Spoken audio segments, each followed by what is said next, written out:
Today, Dolores Miera will continue our UU Values series. This morning, Dolores will cover generosity.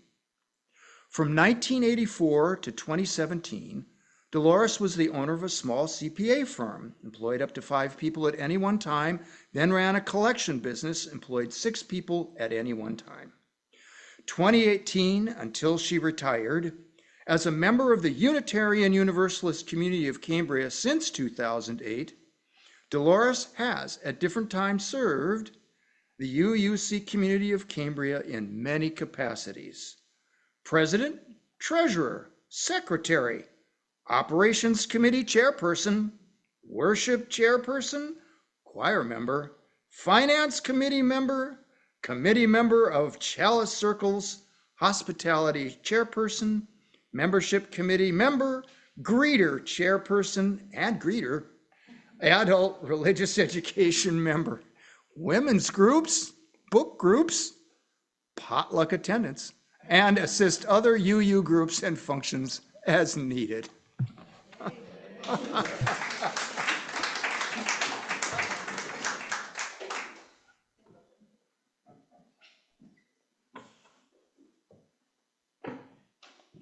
Good morning.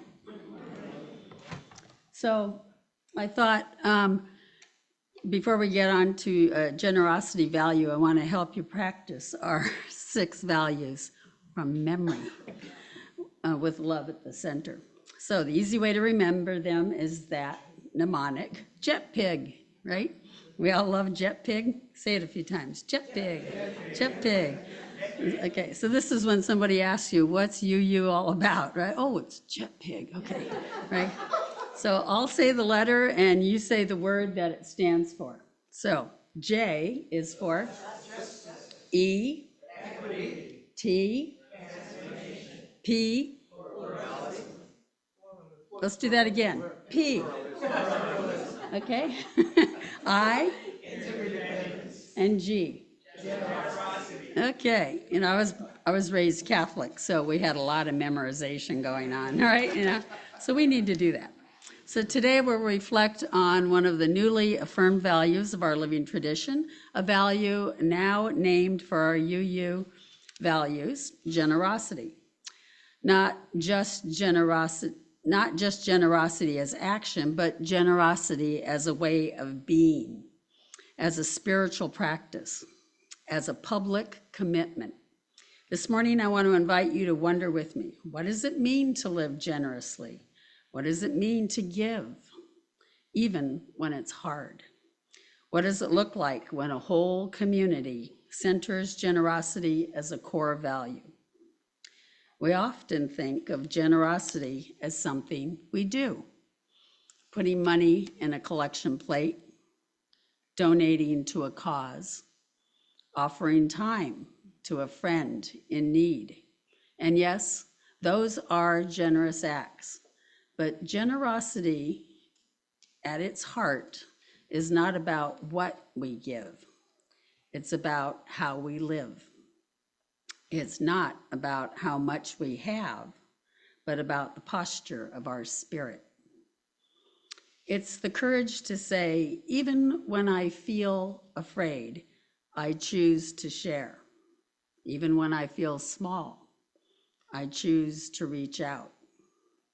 Even when the world feels unsafe, I choose to love. Let me tell you a story. A UU fellowship in Montana, a wildfire. A longtime member, David, loses his home. The congregation comes together. Some bring meals. Others offer places to stay. But one gift stands out. A young couple, grad students with very little, quietly hand David a gift card with a note. We don't have much, but we've been in need before.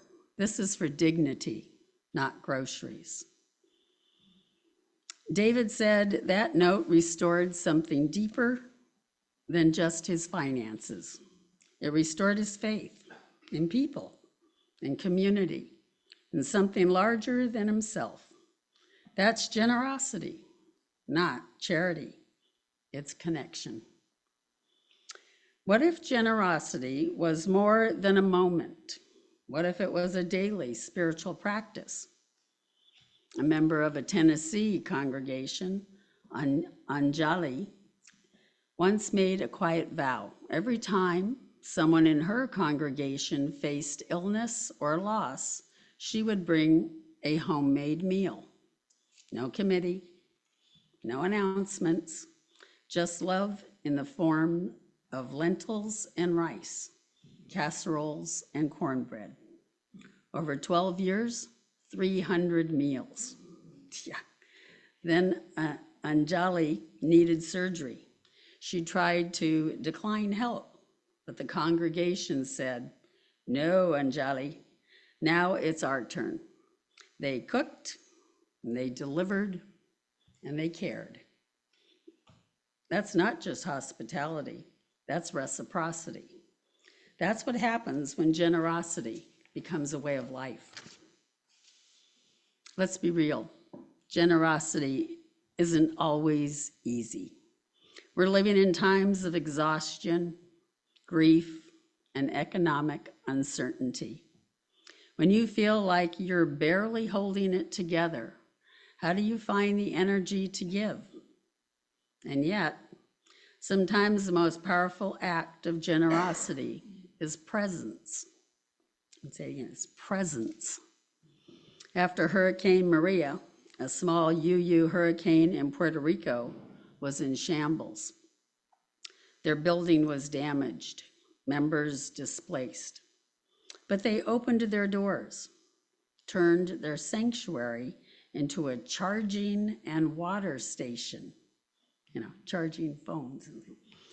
One elder said, "We had nothing to give but presence, so that's what we gave." Even when you have nothing, you still have your being, your listening, your witness. Presence is generosity. So let's widen the lens. Generosity is not only personal, it's also collective. It's what happens when we move from charity to solidarity.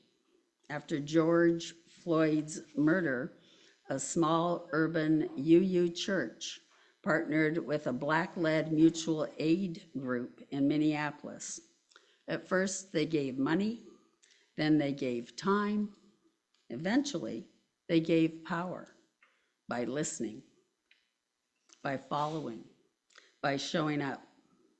They learned that generosity is not about giving to people. It's about walking with people.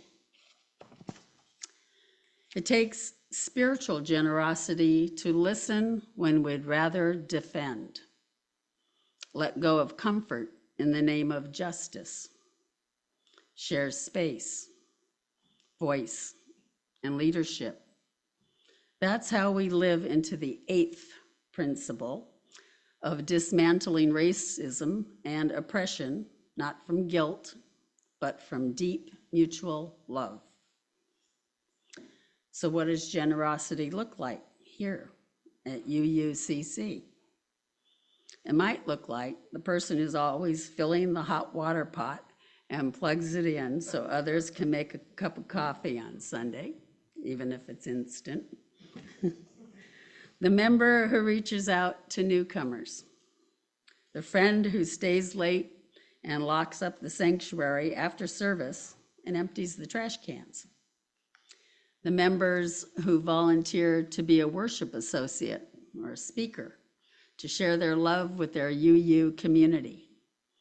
Or when you can see someone is hurting and needs connection, you reach out to them. Looks like the person who invites a member over for dinner, lunch, or out for a cup of coffee, just to get to know them better. Generosity is not a heroic act. It's a daily decision to be open to giving, open to receiving, open to being changed. Unitarian Universalism is a generous faith. It says, come as you are, ask your questions, bring your whole self. We are generous with our doubts, our welcome, our forgiveness. It's not a faith of scarcity. This is a faith of abundance, not necessarily in wealth, but in spirit. One last story. A little girl walks up during the offering. She drops $1 into the basket. The minister says, "Was that your allowance?" She says, "No, I already spent that. I found this dollar in the street." The minister smiles. "That was generous of you." And the girl replies, "I figured someone might need it more than I do. What good is $1 sitting in my pocket?" Friends, what good is love sitting unused in our hearts? What good is justice if we keep it theoretical? What good is community if we don't live it generously? Let's empty our pockets of love, our hands of care, our lives of presence. Thank you for listening.